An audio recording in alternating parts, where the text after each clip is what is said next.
Have yourself a merry little Christmas. Let your heart be light. Next year all our troubles will be out of sight.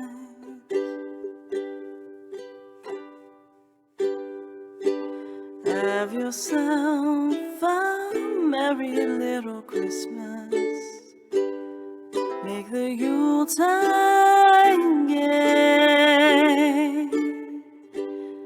Next year all our troubles will be miles away.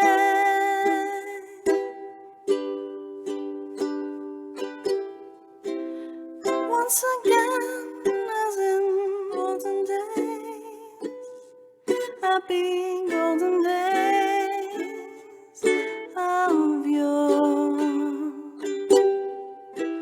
Faithful friends who are dear to us will be near to us once more.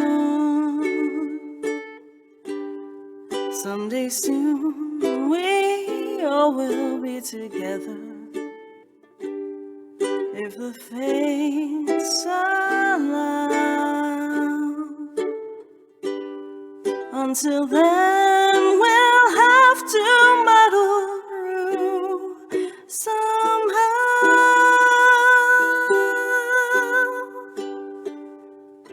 So have yourself a merry little Christmas now.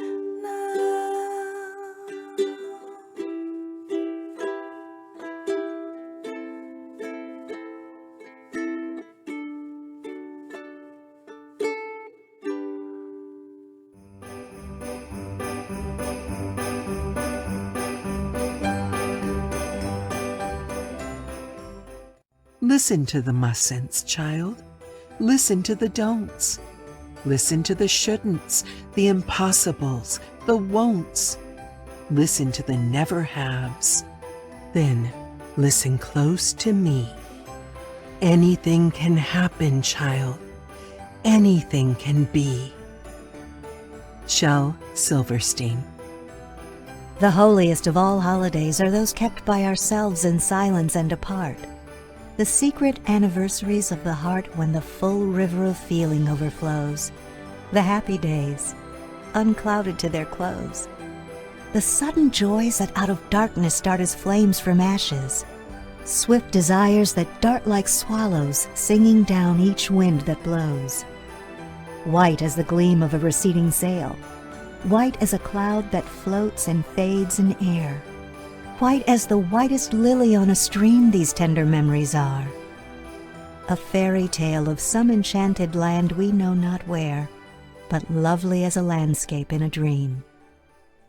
Music I love, but ne'er a strain could kindle raptures so divine, so grief assuage, so conquer pain, and rouse this pensive heart of mine, as that we hear on Christmas morn, upon the wintry breezes borne. Though darkness still her empire keep, and ours must pass ere morning break, from troubled dreams or slumbers deep, that music kindly bids us wake. It calls us with an angel's voice, to wake and worship and rejoice. To greet with joy the glorious morn, which angels welcomed long ago, when our redeeming Lord was born, to bring the light of heaven below, the powers of darkness to dispel, and rescue earth from death and hell. The Very Fairy Princess Sparkles in the Snow by Julie Andrews and Emma Walton Hamilton. When we enter the Great Hall, I hardly recognize it. There are fairy lights on all the booths and shimmering ice sculptures that look like statues from a royal palace. Everything smells like cinnamon, gingerbread, and chocolate. I have to admit, it does look pretty wonderful. But Mr. Higginbottom looks worried. He tells us our guest soloist is stuck in the snow and won't make it on time. I offer to sing in her place if that would help. Fairy princesses are always happy to lend a hand in a crisis. He nods at me and says to put our belongings in the locker room and be on stage in 5 minutes. I think I might explode with sparkle. I take off my coat and snow boots and open my backpack. But where are my dress shoes? Annie Donnellon, 6 years old, in a red jumper on Santa's lap, stroking his soft white beard. Along the Merry Christmas Time by Henry Lawson. Along the merry Christmas time they buy the aged goose, and boil the dread plum pudding because of ancient use. But to sneer at old-time customs would be nothing but a crime, for the memory of the past is all bound up in Christmas time. Then Jim comes home from shearing, and he puts a few away, with Dad perhaps, or Uncle, but they're right on Christmas Day. For be it on the Never, or 'neath the church bell's chime, the family gets together, if they can, at Christmas time. Along by merry Christmas time, and ere the week is o'er, we meet and fix up quarrels that each was sorry for. Our hearts are filled with kindness and forgiveness sublime, for no one knows where one may be next merry Christmas time. Ceremonies for Christmas by Robert Herrick. Come, bring with the noise, my merry, merry boys, the Christmas log to the firing, while my good dame, she bids ye all be free, and drink to your heart's desiring. With the last year's brand, light the new block, and for good success in his spending. On your psalteries play that sweet luck may come while the log is attending. Drink now the strong beer, cut the white loaf here, the while the meat is a-shredding. For the rare mince pie and the plums stand by to fill the paste that's a-kneading. 'Tis the night before Christmas, and all through the land Colombians are sleeping, even the cumbia band. Las botas are hung by the chimney with care, novenas all done, smell of natilla in the air. Chigüiros nestle in the Andean heights, cities aglow with the twinkle of lights. Mamás in ruanas prepare ajiacos, and near Manizales coffee quietly grows. Colombians worldwide, filled with Christmas cheer, look optimistically towards the coming year. So to all our listeners, wherever you are, Happy Christmas to all, and to all, good night.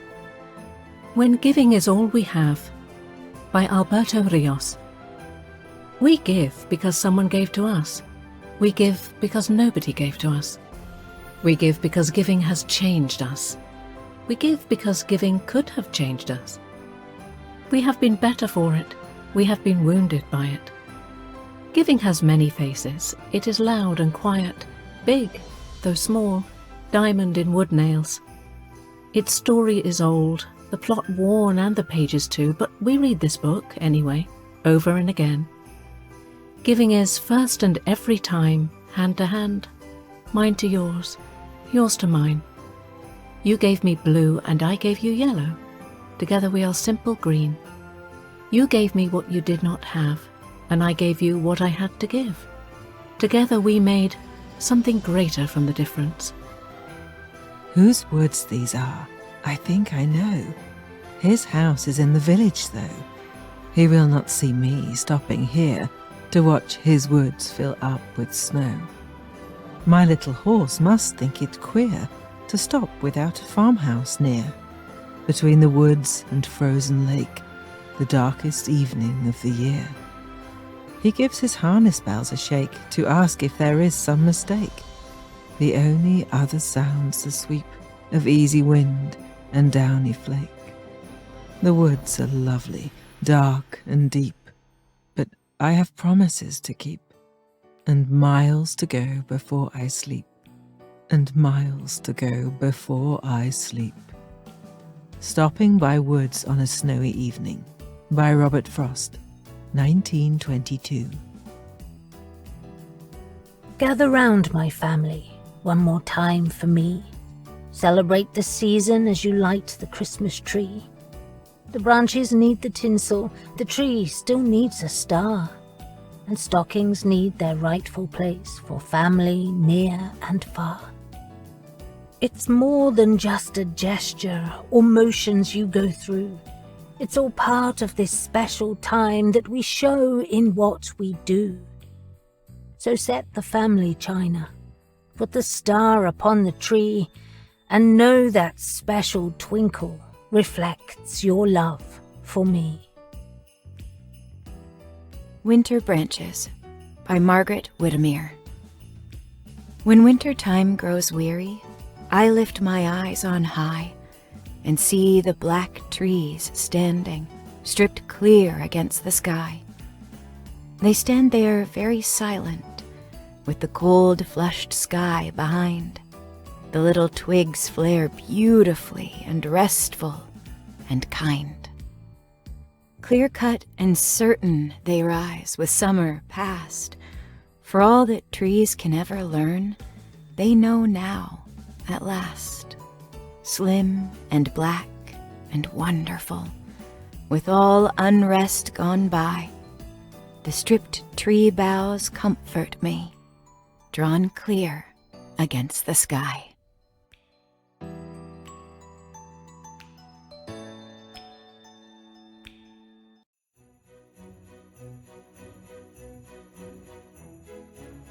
Our joyful feast, George Wither. So now is come our joyful feast. Let every soul be jolly. Each room with ivy leaves is dressed, and every post with holly. Though some churls at our mirth repine, round your brows that garlands twine. Drown sorrow in a cup of wine, and let us all be merry. Now all our neighbors' chimneys smoke, and Christmas logs are burning. Their ovens with baked meats do choke, and all their spits are turning. Without the door let sorrow lie, and, if for cold it hap to die, we'll bury it in the Christmas pie, and evermore be merry. A man is at his finest toward the finish of the year. He is almost what he should be when the Christmas season is here. Then he's thinking more of others than he's thought the months before, and the laughter of his children is a joy worth toiling for. He is less a selfish creature than at any other time. When the Christmas spirit rules him, he comes close to the sublime. When it's Christmas, man is bigger and is better in his part. He is keener for the service that is prompted by the heart. All the petty thoughts, and narrow, seem to vanish for a while, and the true reward he's seeking is the glory of a smile. Then for others he is toiling, and somehow it seems to me that at Christmas he is almost what God wanted him to be. Well, 'twas the night before Christmas, and all through the house not a creature was stirring, which is a damn good thing because I've got to squeeze out this last batch of pickups. The stockings were hung by the chimney with care in hopes that St. Nicholas soon would be there. Great. That fat is gonna come crashing into the living room again. Ugh. When out on the street, there arose such a clatter, I sprang from the booth to see what was the matter. It was then that I knew my plans were in vain. So I mumbled and cursed. This is effing insane. And the last thing I thought as he flew in the door was, oh man, this is gonna kill my noise floor. Happy holidays! When Christmas comes in Nonsense Land, they usher it in with a rubber band. Their Yule log is made of kennel coal, and the boar's heads brought in the wassail bowl. They trim their Christmas trees with shears, and they all wear earwigs on their ears. By singer machines their carols are sung, and by a hangman their stockings are hung. The king makes everyone a gift of a circular sieve that will not sift, while each of his subjects presents to him a feathered fish that cannot swim. As soon as it's light enough to see, everyone climbs his Christmas tree, and there he stays till the sun goes down. Oh, they're queer people in Nonsense Town. Hang Up the Baby's Stocking by Emily Huntington Miller. Hang up the baby's stocking, be sure you don't forget. The dear little dimpled darling, she ne'er saw Christmas yet. But I've told her all about it, and she opened her big blue eyes, and I'm sure she understood it. She looks so funny and wise. Right, this is the baby's stocking that hangs in the corner here. You never have seen her, Santa, for she only came this year. But she's just the blessedest baby. And now, before you go, just cram her stocking with goodies, from the top clean down to the toe. From Ring Out Wild Bells by Alfred Lord Tennyson. Ring out wild bells to the wild sky, the flying cloud, the frosty light. The year is dying in the night. Ring out wild bells and let him die. Ring out the grief that saps the mind. For those that hear we see no more. Ring out the feud of rich and poor. Ring in redress to all mankind. Ring out false pride in place and blood, the civic slander and the spite. Ring in the love of truth and right. Ring in the common love of good. Ring out old shapes of foul disease. Ring out the narrowing lust of gold. Ring out the 1,000 wars of old. Ring in the 1,000 years of peace.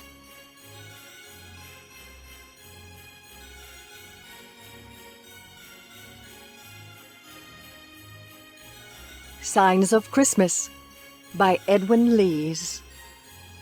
When on the barn's thatched roof is seen the moss in tufts of liveliest green, when Roger to the woodpile goes and as he turns his fingers blows, when all around is cold and drear, be sure that Christmas tide is near. When up the garden walk in vain, we seek for Flora's lovely train. When the sweet hawthorn bower is bare, and bleak and cheerless is the air, when all seems desolate around, Christmas advances o'er the ground. When Tom at eve comes home from plough, and brings the mistletoe's green bough. With milk-white berries spotted o'er, and shakes it the slide maids before. Then hangs the trophy up on high, be sure that Christmas tide is nigh. When Hal the woodman in his clogs bears home the huge unwieldy logs that, hissing on the smouldering fire, flame out at last a quivering spire. When in his hat the holly stands, old Christmas musters up his bands.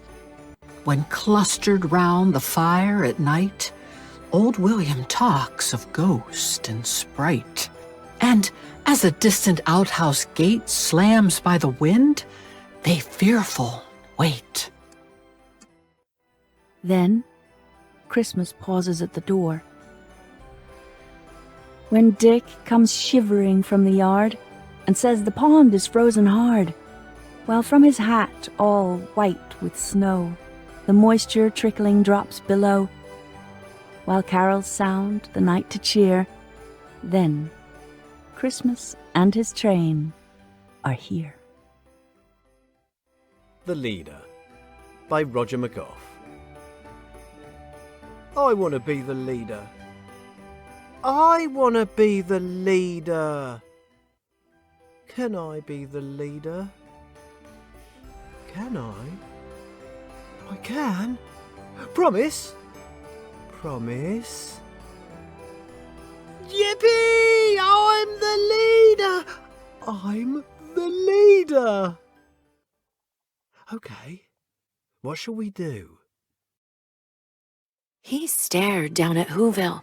The Grinch popped his eyes. Then he shook.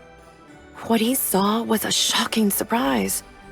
Every Who down in Whoville, the tall and the small, was singing without any presents at all. He hadn't stopped Christmas from coming.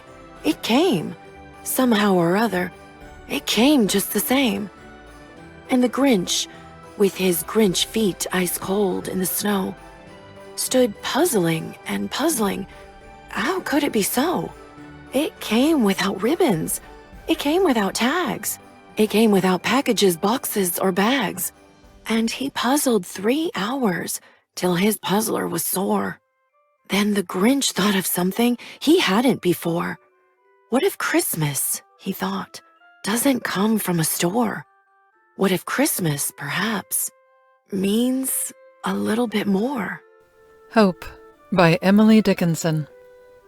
Hope is the thing with feathers that perches in the soul and sings the tune without the words and never stops at all.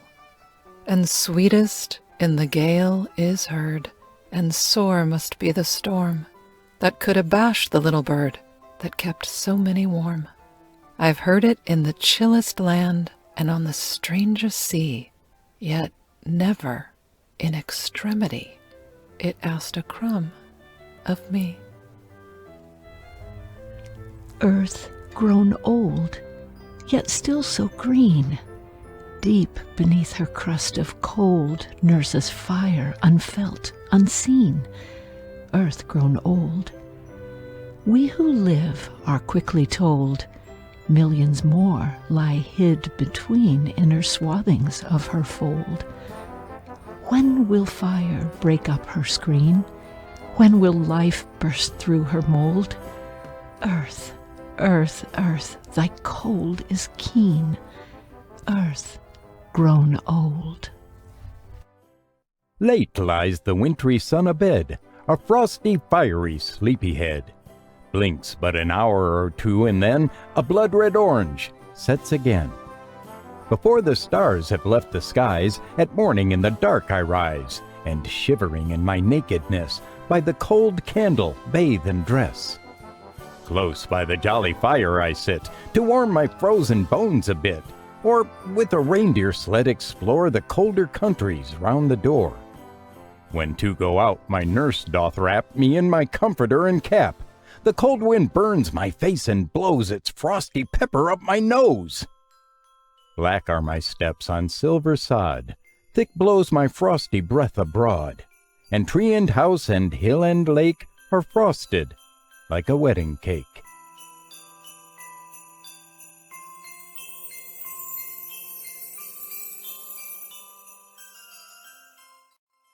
'Twas the Night Before Christmas by Clement Clark Moore.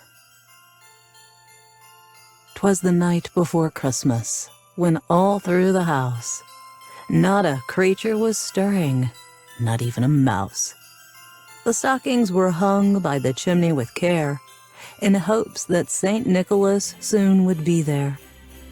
The children were nestled all snug in their beds, while visions of sugar plums danced in their heads. And Mama in her kerchief, and I in my cap, had just settled our brains for a long winter's nap. When out on the lawn there arose such a clatter, I sprang from my bed to see what was the matter. Away to the window I flew like a flash, tore open the shutters, and threw up the sash. The moon, on the breast of the new-fallen snow, gave a luster of midday to objects below. When what to my wondering eyes did appear but a miniature sleigh and 8 tiny reindeer. With a little old driver so lively and quick, I knew in a moment he must be Saint Nick. More rapid than eagles his coursers they came, and he whistled and shouted and called them by name. Now Dasher, now Dancer, now Prancer and Vixen. On Comet, on Cupid, on Donner and Blitzen.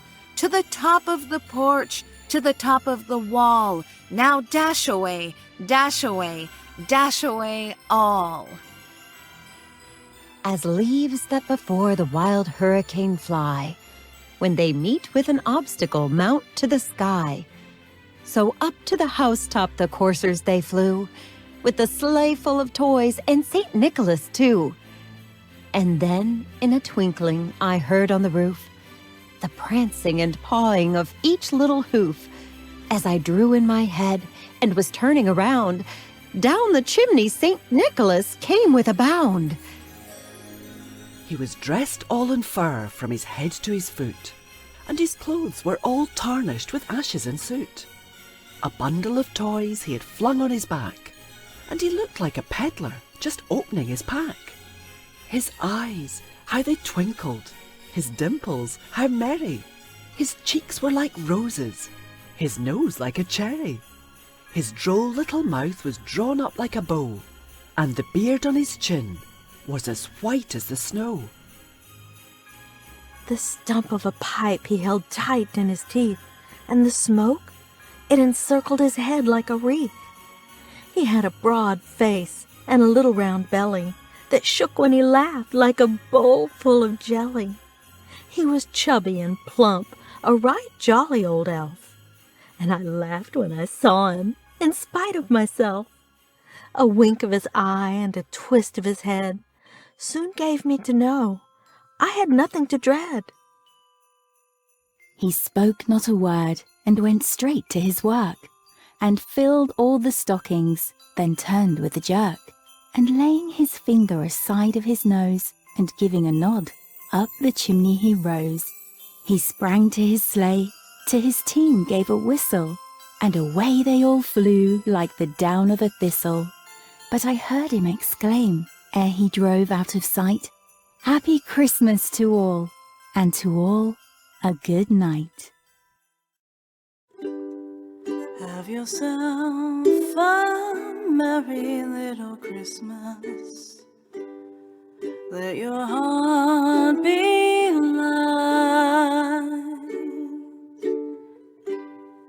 Next year all our troubles will be out of sight.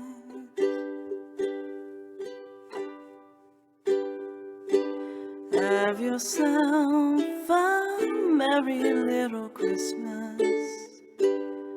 Make the Yuletide gay. Next year all our troubles will be miles away.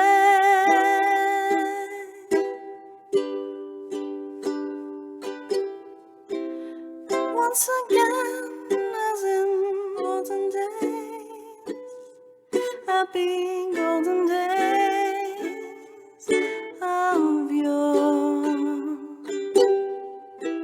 Faithful friends who are dear to us will be near to us once more. Someday soon we all will be together, if the fates allow. Until then we'll have to muddle through somehow.